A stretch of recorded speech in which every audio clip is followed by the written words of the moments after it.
Boa noite, turma, sejam bem-vindos. Então, hoje vamos terminar nossa aulinha 5 de cimento Portland. A gente já iniciou na última aula, conversamos um pouco sobre esse material, fechamos fazendo alguns exercícios, falando quais os tipos de matéria-prima para a produção do cimento. Vocês se lembram quais são? A gente tinha argila, cal, minério de ferro, que produzia o clinker. Então, eles passavam pelo processo de moagem, inicialmente, essa matéria-prima crua. Daí ia para o forno rotativo. De lá, a 1450 graus Celsius, saía o clinker.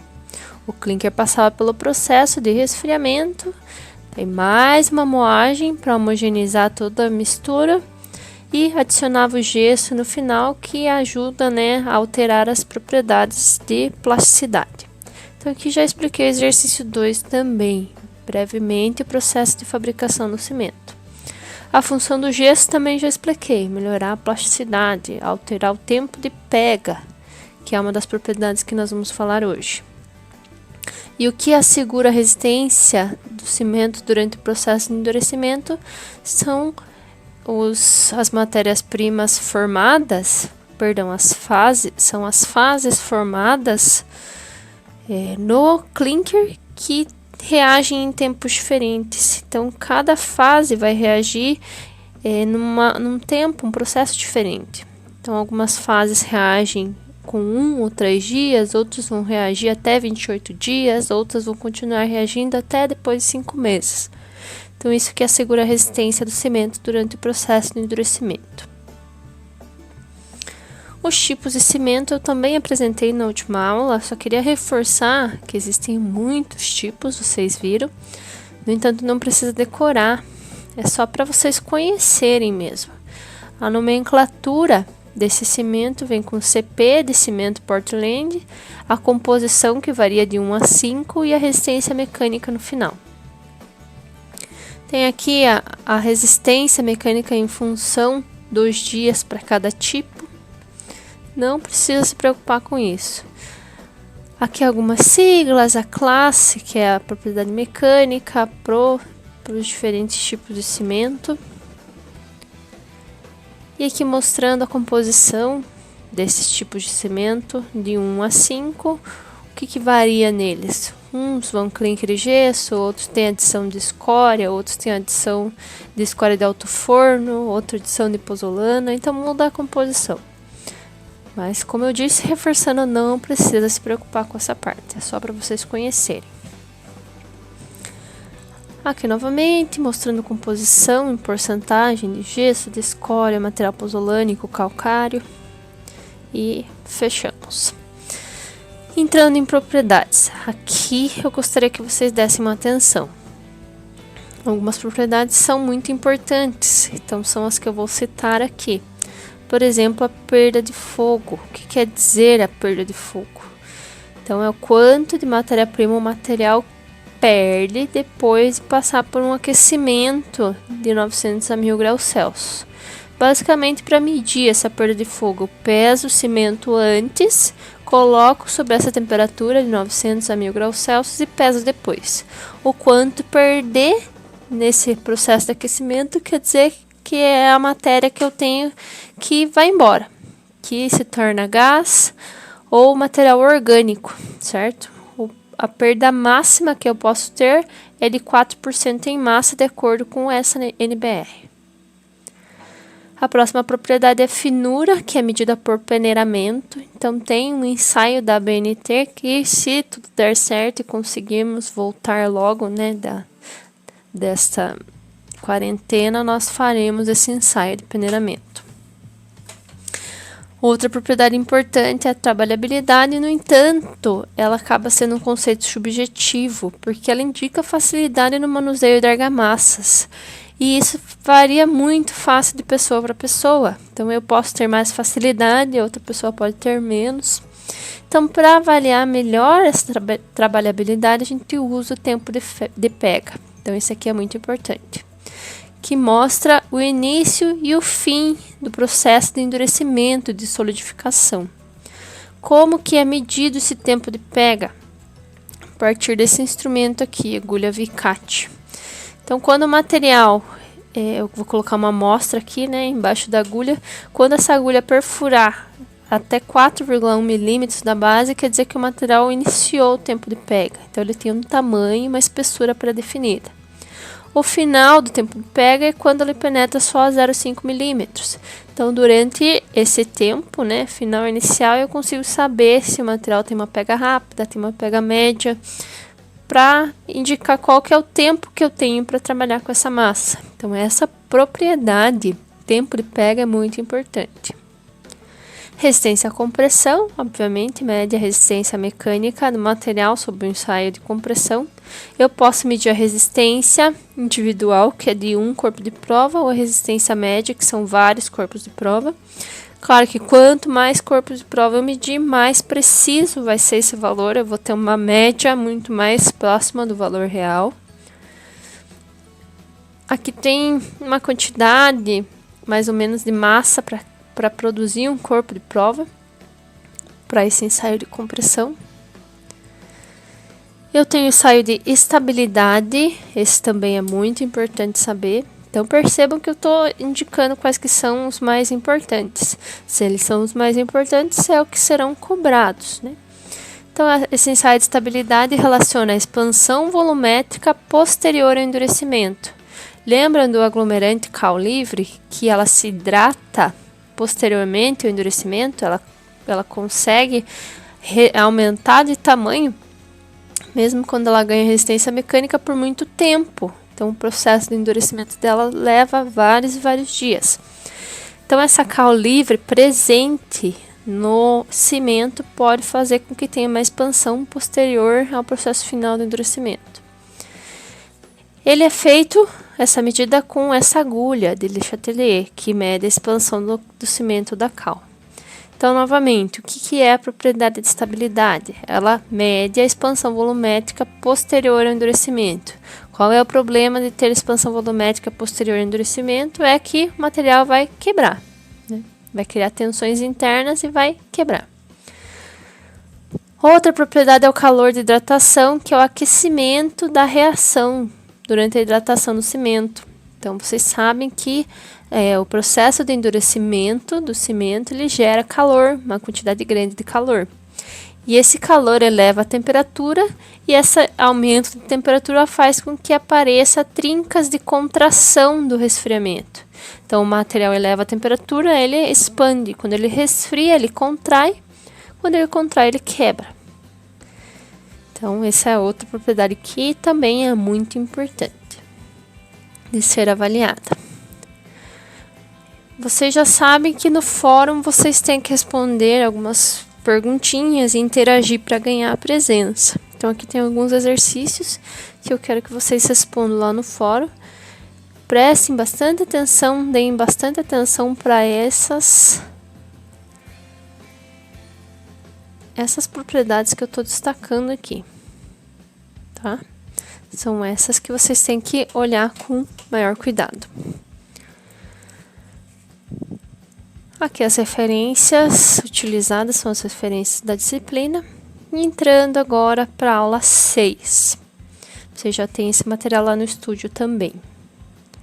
A aula 6 fala sobre agregados. E o que são agregados? São materiais granulosos, que podem ser naturais ou artificiais, divididos em partículas de formatos e tamanhos quase uniformes.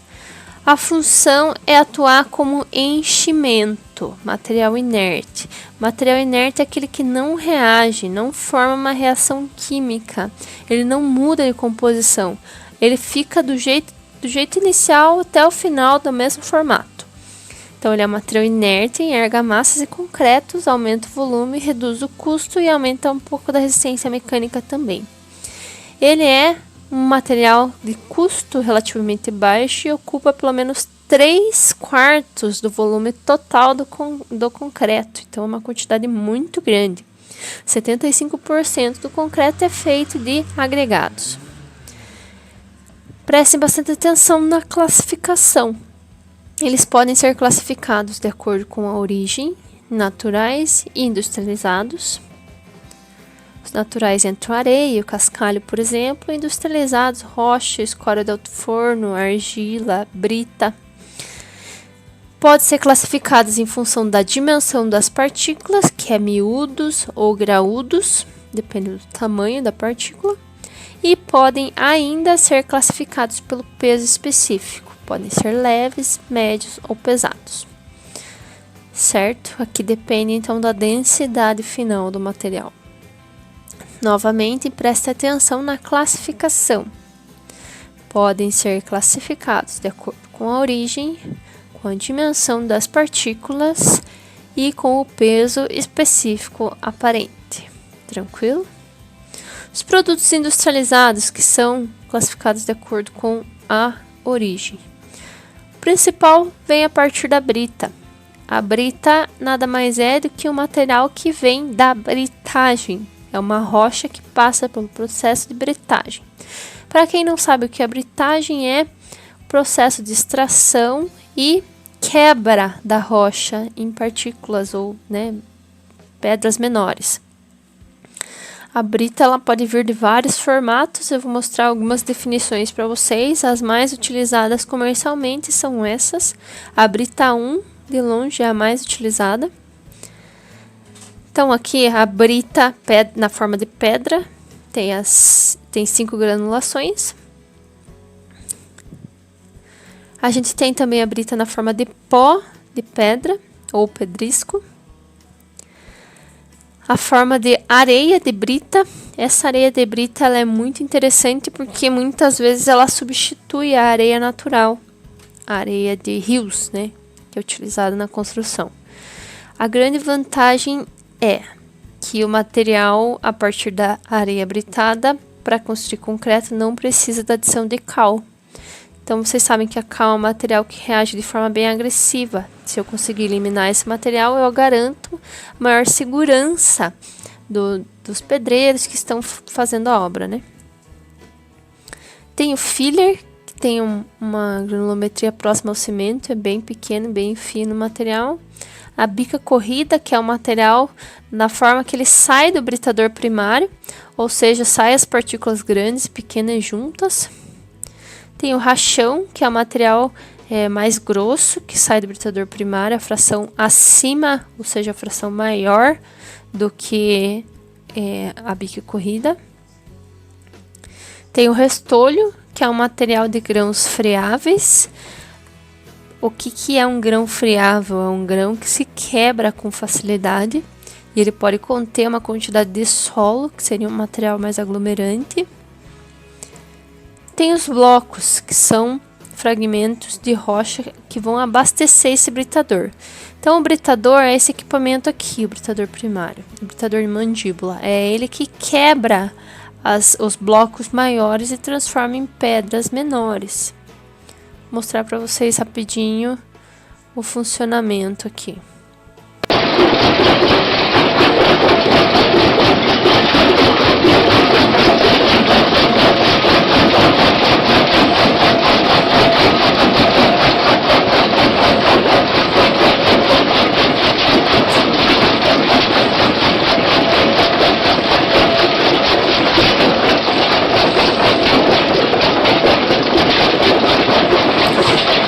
Só para relembrar, o britador primário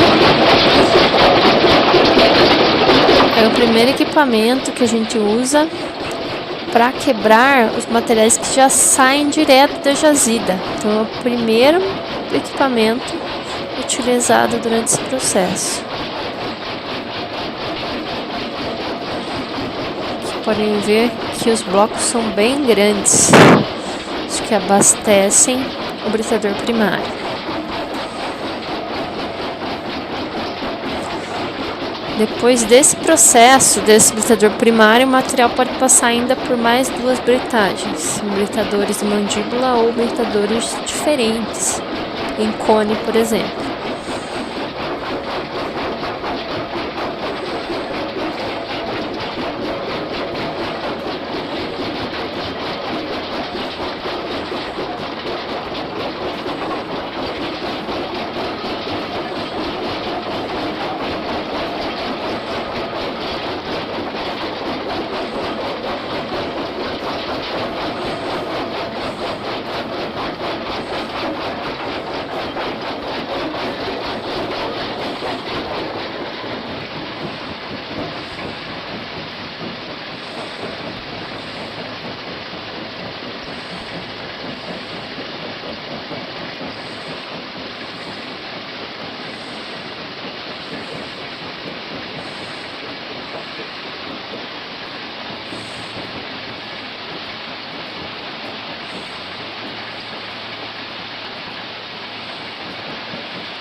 Agora falando sobre matérias-primas para a brita. Tem alguns tipos de pedras, de rochas, que são utilizadas para a produção desse material. Por exemplo, o granito, o basalto, a gnácea, que é muito utilizada, o calcário, o arenito, a escória de alto forno, e a hematita e alguns outros tipos pouco menos comuns, como a barita e a laterita. São matérias-primas para a produção dessas britas. Agora entrando na classificação de acordo com o peso específico, lembram que a gente tem leve, médio, pesado? Aqui em leve são materiais que sofrem expansão quando aquecidos. Então, por exemplo, a argila expandida é uma argila comum, muito fina. Eu coloco ela no forno e ela, forma gases dentro do material. E esses gases, eles acabam saindo depois do resfriamento e deixam o material muito poroso. Como ele tem uma grande quantidade de poros, acaba que ele se torna muito leve. Muito utilizado como agregado leve para concreto de enchimento estrutural. Temos a escória de alto forno, que é o que sai do processo de obtenção do aço. Então, no processo siderúrgico, a gente pega o material, o óxido de ferro, como eu comentei com vocês, ele passa pelo processo de redução, e o que não vai ser utilizado, todos os óxidos, eles são retirados na forma de escória, na forma de lixo, entre aspas, porque essa escória vai ser reutilizada depois no cimento. Então, são esses compostos que são utilizados e também formam materiais muito porosos. Então, por isso que é considerado material leve. Vou mostrar aqui para vocês. Dá para ver que tem uma grande quantidade de poros na escória de alto forno. Então, além da escória de alto forno, a gente tem a vermiculita, que também é um minério de argila. Também passa por aquele processo de expansão, só que a 500 graus Celsius. A argila expandida, ela expande a 1000 graus Celsius, essa vermiculita 500 tem o mesmo emprego de argila expandida. E alguns exemplos de materiais pesados. A gente tem a hematita, que também é óxido de ferro. Então, aqui tem um concreto feito com hematita. Percebam que é bem escuro o material, o óxido de ferro. É utilizado para absorção de radiação em usina nuclear, para alguns estudos biológicos e blindagem. Vou mostrar a pedra aqui, da hematita, essa pedra aqui. Bem brilhante porque ela é rica em ferro, essa composição, ferro 2, oxigênio 3. E a gente tem os materiais à base de barita, que também são usados para fazer concretos densos. Agora falando sobre o processo de produção. Então, as britas são feitas em locais chamados de pedreiras. Como que funciona o processo de fabricação? É bem simples. Inicia aqui na lavra, que seria na jazida, onde é retirado esse material a partir de explosões controladas ou perfurações. Depois que eu retiro o material da natureza, da jazida, passa por um britador primário. Daí uma parte pode ser separada e forma o rachão e o restolho, que são aqueles materiais mais grossos, de um tamanho de partícula muito maior. Ou então pode passar por um britador secundário, um britador terciário e me produzir os materiais mais finos, como por exemplo o pó de pedra, aqui inicialmente, que é o mais fino de todos, o pedrisco, que é um pouquinho mais grosso, pedra 1, pedra 2, pedra 3, todas elas vão se alterando de acordo com o tamanho de dimensão. E por fim aqui, se eu passar por um processo separador de areia, eu vou ter areia também obtida do mesmo processo. Então, um processo só me dá vários tipos de materiais. Como que eu consigo distingui-los? A partir de peneiras de classificação. Então, eu utilizo várias peneiras com vários tamanhos, várias aberturas diferentes. E a partir dessas peneiras eu vou classificando em cada um dos materiais. Então, nós falamos dos produtos industrializados, falamos dos produtos leves, pesados, e agora entrando nos naturais, vamos falar um pouquinho da areia rapidamente. Então, a areia todo mundo conhece, é um material bem fino, por isso que é chamado de agregado miúdo. Os materiais mais grossos, como as pedras, são chamados de agregados graúdos. Então, aí a gente já classificou de acordo com o tamanho da partícula também. Ele é um material clássico, ou seja, desmontável. A composição é o quartzo, que vocês já sabem o que é. A graduação vai de 0,15 milímetros, então um tamanho inferior, limite inferior, até 4,8 milímetros, que é o tamanho superior. Então, um material bem fino, um diâmetro bem pequeno. Deve ser um material consistente, ou seja, não pode ter grãos friáveis. Lembra que o que é friabilidade? É aquela habilidade de se quebrar o material. Então, não pode ter esses materiais que se quebram depois da utilização, depois da aplicação. Interessante comentar que o mais utilizado vem de origem de rio. Pode ser utilizado também a partir de vales, né, extração em fundo de vales, que são depósitos aluvionares. A gente tem ainda a areia de brita, que eu já comentei com vocês, que ela muitas vezes substitui a areia natural, porque além de o processo de extração ser menos agressivo ao meio ambiente, porque a de natural ela sai dos rios, então ela acaba sendo bem agressiva, a areia de brita ainda ela não precisa da adição da cal para utilizar em concreto, então acaba que melhora a qualidade de vida dos trabalhadores da construção. Ainda posso ter areia de escória de alto forno, de praias e de dunas. Percebam que esse é material natural, no entanto, a areia de britagem e a areia de escória não são produtos naturais, são produtos industrializados. Aqui a areia de rio, de cava e de praias e dunas são materiais naturais. Lembrando que as areias de praias e de dunas não são utilizadas no preparo de concreto. Por quê? Porque tem uma quantidade muito grande de cloreto de sódio, tem muito sal na composição. Isso vai prejudicar a resistência mecânica. Então, não é utilizado. Sobre as propriedades mecânicas da areia, pode ter o inchamento, que é a absorção de água ao redor dos grãos. A higroscopia, que é aquela habilidade de transportar água com facilidade dentro da areia. Então, se eu tiver uma caixa de areia e colocar água só num canto da caixa, a areia vai absorvendo e vai transmitindo para o restante da caixa de areia. Então, todo o material vai acabar absorvendo essa água graças a essa propriedade de higroscopia. A coesão aparente seria a resistência ao cisalhamento. Então, a areia seca, como ela não tem coesão, ela não tem resistência ao esforço de cisalhamento. A areia úmida já tem uma tensão capilar da água que cria essa resistência ao cisalhamento e acaba dificultando a trabalhabilidade do material. A friabilidade, como eu comentei com vocês anteriormente, é a característica de condição do que se rompe, o que se desfaz, o que se destrói, ou seja, o material frágil.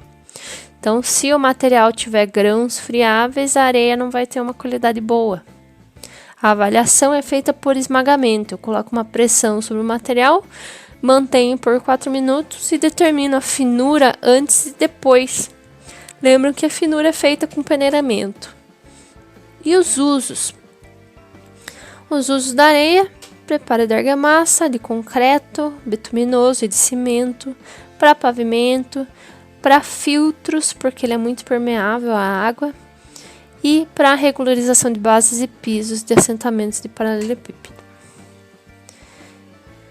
Por fim, tem aqui mais alguns exercícios que vocês precisam responder no fórum. São muito simples, com uma frase vocês conseguem responder. Tranquilo? Qualquer dúvida, estarei online lá no fórum, podem perguntar. E bons estudos. Até semana que vem.